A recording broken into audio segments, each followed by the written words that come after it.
இன்றைக்கி ஆடி 18. இன்றைக்கி நம்ம மத்தியானம் நம்ம வீட்டில் என்ன சமையல்னு பார்க்கலாங்க. இன்றைக்கி பாருங்கள், சாப்பாடு ரெடி ஆயிடுச்சு. அதாவது வெள்ளை சாப்பாடு சுட சுட வச்சாச்சு. அதுக்கு அடுத்தது நம்ம சாம்பார் ரசம் தாங்க. இன்றைக்கி வெண்டைக்காய் போட்டு சாம்பார் வச்சாச்சு. அதே மாதிரி தக்காளி ரசங்க, சூப்பராக இருக்குது தக்காளி ரசம். இதே மாதிரி வெண்டைக்காய் சாம்பாருக்கு கொஞ்சமாக புளி ஊற்றி வச்சுருக்கிறேன். தக்காளி மிளகு போட்டு ரசங்க.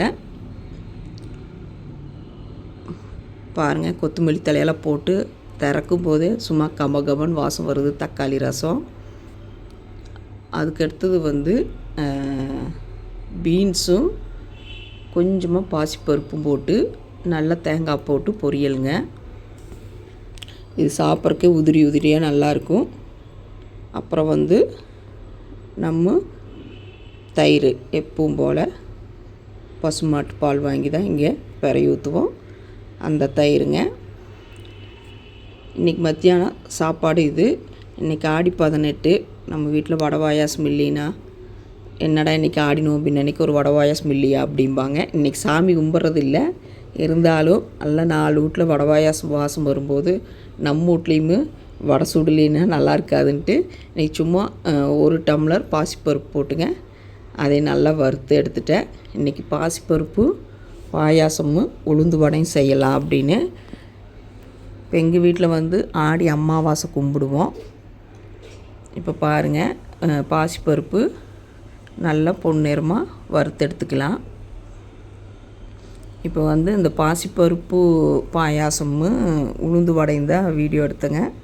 அது முதலே சமையலெல்லாம் முடிஞ்சுது. இப்போ பாருங்கள், பாசிப்பருப்பு வறுத்து கழுவி நம்ம குக்கரில் ஒரு 2 விசில் விட்டு எடுத்துக்கலாங்க. 2-3 விசில் விட்டால் குழஞ்சி போயிடும். ஊற வச்சு போட்டிங்கனாலும் குழஞ்சி போயிடும். சும்மா வறுத்த உடனே 2 டைம் கழுவி குக்கரில் போட்டு ஒரு 2 விசில் விட்டு எடுத்துக்கலாம்.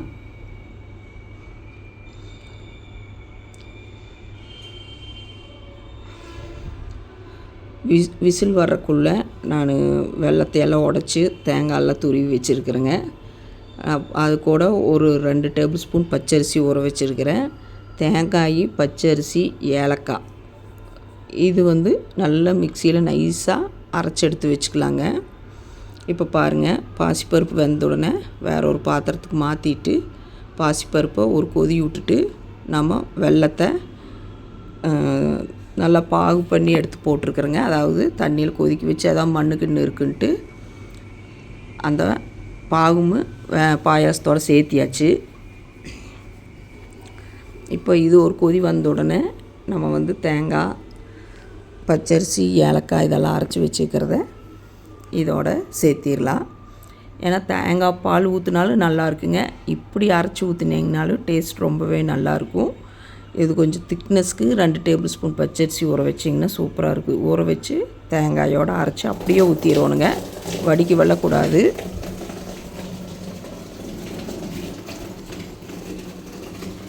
இப்போ பாருங்கள், நான் அரைச்சி வச்சுருக்கிறேன், அதையும் இதோட சேர்த்திட்டேன். இப்போ நல்ல ஒரு கொதி வந்ததுன்னா உங்களுக்கு பாயாசம் கொஞ்சம் திக்னஸ் ஆயிரும். இப்போ பாருங்கள், ஒரு கொதி வந்த உடனே நாம் முந்திரி திராட்சை நெய்யில் வறுத்து எடுத்து போட்டால் சும்மா கமன்னு பாசிப்பருப்பு பாயாசம் ரெடி ஆயிடுச்சுங்க. நான் எப்போவுமே இந்த மில்க் மெய்டு அதெல்லாம் சேர்த்த மாட்டேன். தேங்காய் பால் இல்லாட்டி தேங்காய் பச்சரிசி அரைச்சி ஊற்றி செஞ்சாலும் சூப்பராக இருக்கும். இப்போ பாருங்கள், இந்த பக்கம் நெய் ஊற்றிட்டேன். வாக்கணத்தில் ஒரு 2 டேபிள் ஸ்பூன் நெய் ஊற்றிட்டு ஒரு கைப்பிடி முந்திரி, ஒரு கைப்பிடி திராட்சையும் முந்திரி போட்டு ஒரு 2 நிமிஷத்துக்கு அப்புறம் திராட்சை போட்டிங்கன்னா 2 நல்ல ப்ரௌன் கலர் ஆகிறதுக்கு சரியாக இருக்குங்க.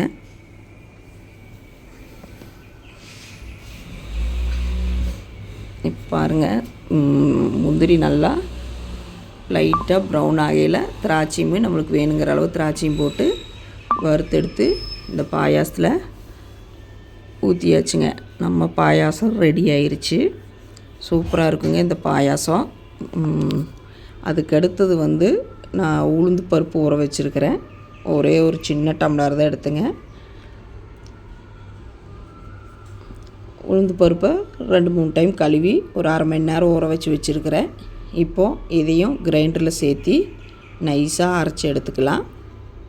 இப்போ பாருங்கள், உளுந்து நல்லா ஊறிடுச்சு. இப்போ பாருங்கள், கிரைண்டரில் போட்டு சும்மா தண்ணியே தெளிக்காமல் நல்ல கெட்டியாக நல்லா பொதன்னு பந்து மாதிரி அரைச்சி எடுத்துட்டோம்னா நம்மளுக்கு உளுந்து வடை அவ்வளோ சாஃப்டாக நல்லா இருக்குங்க. இப்போ பாருங்கள், கிரைண்டரில் நல்லா ஆட்டி எடுத்தாச்சு. பாருங்கள், தோண்டி எடுத்து வச்சுருக்கிறேன் ஒரு பாத்திரத்தில். இப்போ இதுக்கு தேவையானது உப்பும் அரிசி மாவு ஒரு 2 கைப்பிடி போடுறேன். ஏன்னா உளுந்து வந்து கம்மியாக தான் எடுத்திருந்தேன். அதே மாதிரி உப்பும் போட்டுங்க. இப்போ வந்து மிளகு, சீரகம், பச்சை மிளகாய், இஞ்சி, கருவேப்பிலை, கொத்தமல்லி, எப்பவும் போல் உளுந்து வடைக்கு என்னென்ன போடுவோமோ அது எல்லாமே போட்டு நல்லா பிசைஞ்சு எடுத்தாச்சுங்க. ஒரு பக்கம் வந்து வடக்கல்ல எண்ணெய் வச்சாச்சு. இப்போ எண்ணெய் சூடாகிட்டுக்கும் போதே நல்லா சூடாயிடுச்சு. அடுப்பு வந்து கம்மியாக வச்சுட்டு நம்ம கையில் தண்ணி தொட்டு எடுத்து வடையை தட்டி போட்டோம்னா சும்மா சுட நம்மளுடைய உளுந்து வடை ரெடி ஆயிடுச்சு. உளுந்து வடை இப்படியும் போடுவோங்க, உருண்டையாக போடுவோம். இது ஒரு கல், அது ஒரு கல்லுங்க. இப்போ பாருங்கள், உளுந்து வடை நல்லா ஒரு பக்கம் வெந்துருச்சு. நல்லா திருப்பி விட்டு எடுத்துக்கலாம். இப்போ பாருங்கள், எல்லா பக்கமுமே ப்ரௌன் ஆகிடுச்சு. இப்போ அடுப்பு ரொம்ப ஹையாக வச்சோம்னா மேலே கருகிரும், உள்ளே வேகாது, மாவாக இருக்கும். கொஞ்சம் மீடியமாக வச்சு வேக வச்சு எடுத்துக்குங்க. பார்க்குறக்கு அவ்வளோ மேலே நம்ம அரிசி மாவு போட்டிருக்கிறங்காட்டி மேலே மொறுன்னு இருக்குங்க, உள்ளே சாஃப்டாக இருக்கும். இப்போ பக்கத்து வீட்லையெல்லாம் இன்றைக்கி எல்லாத்து வீட்லேயுமே வடை பாயாசம் தாங்க. எங்கள் வீட்டில் தான் இன்றைக்கி வடை பாயாசம் இல்லை. ஆடி அமாவாசைக்கு எங்கள் வீட்லேயுமே சாமி கும்பிடுவோம், வடை பாயாசம் எல்லாம் பண்ணுவோம். அப்புறம் இன்றைக்கி எல்லாத்து வீட்லேயுமே வடை பாயாசம் கொடுக்கும்போது வாசம் அடிக்குது. எல்லாத்து வீட்லேயும் நம்மளும் வீட்டுக்கும் வரும் வடை பாயாசம். அதனால் ஒவ்வொருத்தர் வீட்லேயும் ஒவ்வொரு பருப்பு வடை சுடுவாங்க, சேமியா பாயாசம் வைப்பாங்க. இன்றைக்கி நம்ம வீட்டில் உளுந்து வடையும் பாசிப்பருப்பு பாயாசம். பாருங்கள், இப்போ அதுக்கடுத்து உருண்டையாக போட்டாச்சு. உளுந்து வடையும் அதுவும் ஒரு கல் எடுத்தாச்சு. நம்மளுடைய பாசிப்பருப்பு பாயாசம் ரெடி. அதே மாதிரி உளுந்து வடை ரெடி ஆயிடுச்சுங்க. பாருங்கள், உளுந்து வடை மேலே மொறுன்னு இருக்கும், உள்ளே சாஃப்டாக இருக்கும்.